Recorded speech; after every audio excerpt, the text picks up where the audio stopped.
আরে বেটা না ভুল করেও জানো ওই বাড়ির দিকে যাবি না, কারণ ওই বাড়ির পিছনে জঙ্গল আছে, ওখানে একটি রাক্ষস থাকে আর ওর বাচ্চার একদম তোর মতো দেখতে। না জানি রাক্ষস ওর বাচ্চা ভেবে তোকে নিয়ে যায়। ঠিক আছে বাবা। বেটা কোথায় যাচ্ছি? বাবা আমি কিছু পশু শিকার করতে যাচ্ছি। ঠিক আছে যা, কিন্তু তাড়াতাড়ি আসবি। বেটা শুয়ে পর, রাত 12টা বেজে গেছে, পুরো 5 ঘন্টা হয়ে গেছে, কিন্তু আমার ছেলে এখনো আসেনি কেন? মনে হচ্ছে ও পশু শিকার করতে করতে গ্রামে চলে গিয়েছে।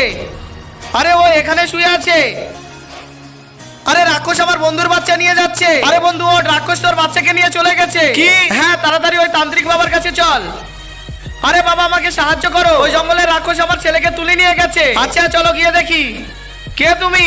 আরে বেটা কি হলো তোর? বন্ধুরা সবাই তো মায়ের জন্য লাইক সাবস্ক্রাইব করে, আজকে দেখবো বাবার জন্য কে লাইক সাবস্ক্রাইব করে এবং কমেন্টে বাবা লেখে। এই রাক্ষস ও তোর বাচ্চা নয়, আমার বাচ্চা। না এ আমার বাচ্চা, এ পশু শিকার করতে গ্রামে গিয়েছিল। এই থাম রাক্ষস, আমি আমার শক্তি কাজে লাগিয়ে দেখছি তোর বাচ্চা কোথায় আছে। চল আমার সঙ্গে চলো।